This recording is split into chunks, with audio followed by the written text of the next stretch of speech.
Hello class 12th. This is first poem of Flamingo, My Mother at 66. So first we talk about the poet of this poem.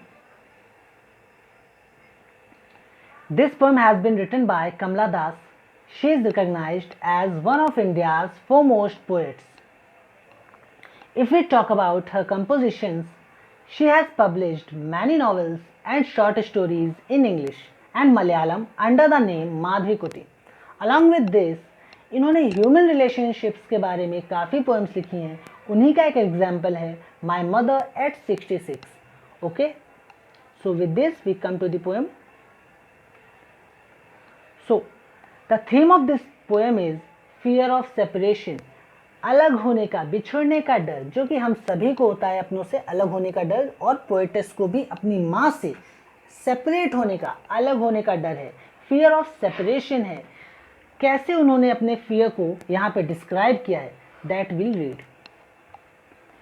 Driving from my parents home to coaching last Friday morning I saw my mother beside me. यहाँ poetess बताती है कि जब वो अपने parents के घर से कोची एयरपोर्ट की तरफ निकली, ड्राइव करते हुए उनके बगल वाली सीट पर उनकी माँ बैठी हुई थी उनके साथ, और जब उन्होंने उनकी माँ को देखा, dose open mouth, her face Asian like that of a cops. Dose, वो सो रही थी. Dose means sleep, sleeping, she was sleeping, वो सो रही थी. ओपन माउथ, उनका मुंह खुला हुआ था. हर फेस एशियन, उनका जो चेहरा था राख की तरह डल था. एशियन मीन्स राख, राख की तरह डल था, पीला पड़ा हुआ था. Like that of a cops, और किसकी तरह लग रही थी उनको, वो एक डेड बॉडी की तरह. कॉप्स मीन्स होता है डेड बॉडी. तो यहाँ पे पोएटिस बताती है कि जब उन्होंने अपनी माँ को देखा जो कि सो रही थी, उनका मुंह खुला हुआ था, उनका चेहरा काफ़ी डल था, और वो एक कॉप्स, एक डेड बॉडी की तरह प्रतीत हो रही थी. And realised with pain that she was as old. उसी समय उन्हें एक दर्द की अनुभूति हुई, और वो दर्द क्यों हुआ, वो तकलीफ़ उन्हें क्यों हुई, क्योंकि उन्हें रियलाइज़ हुआ कि उनकी माँ बहुत बूढ़ी हो गई है. और ऐसा वो इसलिए कहती हैं कि उन्हें ऐसा लगता है कि उनकी माँ बहुत बूढ़ी हो गई हैं, और एक ना एक दिन वो उनसे काफ़ी दूर चली जाएंगी, और वो उनसे अलग हो जाएंगी, उनकी डेथ हो जाएगी. तो इस डर से उन्हें काफ़ी तकलीफ़ होती है. As she looked, but soon, लेकिन जल्द ही, put that thought away and looked out at young trees sprinting, the merry children spilling out of their home. अपने इस थॉट को डाइवर्ट करने के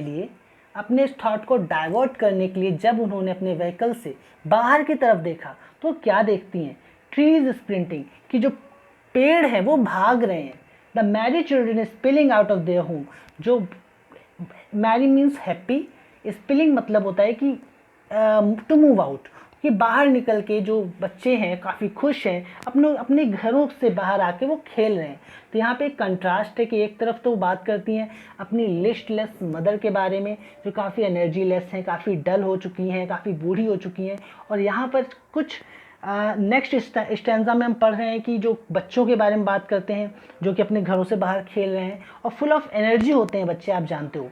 तो यहाँ बात क्या कहना चाह रही, काफ़ी कंट्रास्ट है यहाँ पर.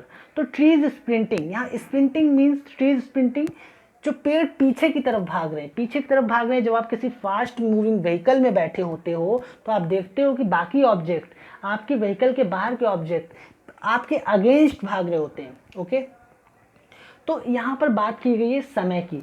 ट्रीज स्प्रिंटिंग और the Mary children spilling out of their homes. तो यहाँ पे समय की बात की गई है. ट्रीज स्प्रिंटिंग से टाइम की बात की गई है कि समय जो काफ़ी पीछे छूट चुका है. एक समय उनकी माँ भी यंग थी, जो कि अब काफ़ी बूढ़ी हो चुकी है. अब वो वैसी नहीं रही जैसे कि पहले वो हुआ करती थी. Okay, but after the airport security check, अब वो बताती हैं कि जब वो एयरपोर्ट पर पहुंची सिक्योरिटी चेक के बाद, standing a few yards away I looked again at हर. जब वो सिक्योरिटी चेक कराने के बाद उन्होंने दोबारा अपनी माँ की तरफ देखा. जब वो जाने लगी, उन्होंने दोबारा अपनी माँ की तरफ देखा. वैन, पेल, पेल मीन्स उनका चेहरा पीला था. वैन मतलब मीन्स कलरलेस था, पीला पड़ा हुआ था। As a late winter's moon and felt that old familiar ache. As a late winter's moon, late winter's moon, आपने देखा होगा कि सर्दियों के समय में जो चांद है काफ़ी डल दिखाई देता है, उसमें शाइन नहीं होती जैसा कि समर्स में होती है। ऐसा क्यों? Because of the fog. Fog की वजह से काफ़ी डल लगता है, काफ़ी शाइनी नहीं होता। उन्होंने रियलाइज़ किया कि उनकी जो माँ का चेहरा भी वैसा ही है, काफ़ी डल है, कलरलेस है और शाइनिंग, जो एक समय जब वो यंग थी जिस प्रकार से उनका चेहरा चमका करता था, शाइन करता था, खुशी उनके चेहरे पे नज़र आती थी, वो अब उन्हें नज़र नहीं आ रही थी। और वो बताती है फेल्ट दैट ओल्ड फैमिलियर एक, और उन्होंने वही पुराने दर्द, फैमिलियर एक, माई चाइल्डहुड फियर। फैमिलियर एक से यहाँ क्या मतलब है?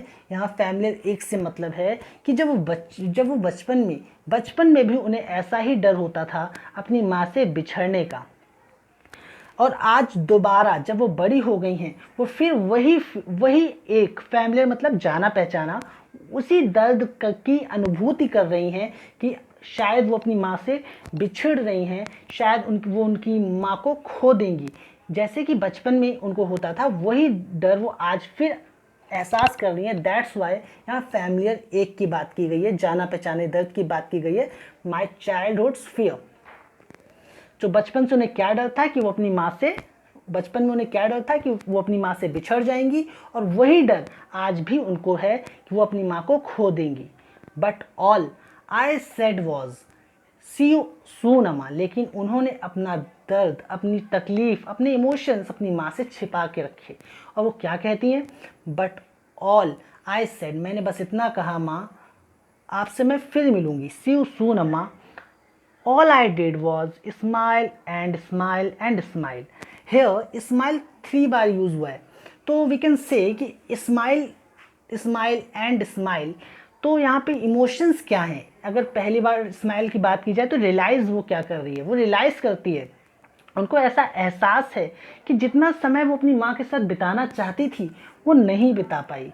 उसे अगर एक जगह वो रियलाइज़ कर रही है तो कहीं ना कहीं उसको ऐसी होप भी है कि शायद वो अपनी माँ से मिलेगी, और वो स्माइल करती है कहीं ना कहीं अपने दर्द को छिपाने के लिए, ताकि वो अपनी माँ से अपनी तकलीफ़, अपने इमोशंस को छिपा के रख सके।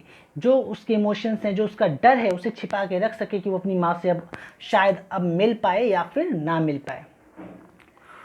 सो with this we come to the end of the chapter, end of the poem. Now we look poetic devices used here. Look here. Smile, smile and smile. So it means यहाँ पर use किया गया है repetition, words का repetition हो रहा है, smile smile and smile. और साथ ही साथ यहाँ पे देखिए as a late winter's moon I looked again at her wan pale as a late winter's moon. तो अपनी माँ के चेहरे को वो as a late winter's moon, winter के मून से कंपेयर कर रही है, विंटर के मून की तरह अपनी माँ के चेहरे को कंपेयर कर रही है। तो इट मीन्स यहाँ पे यूज़ किया गया है simile. Okay, also look here.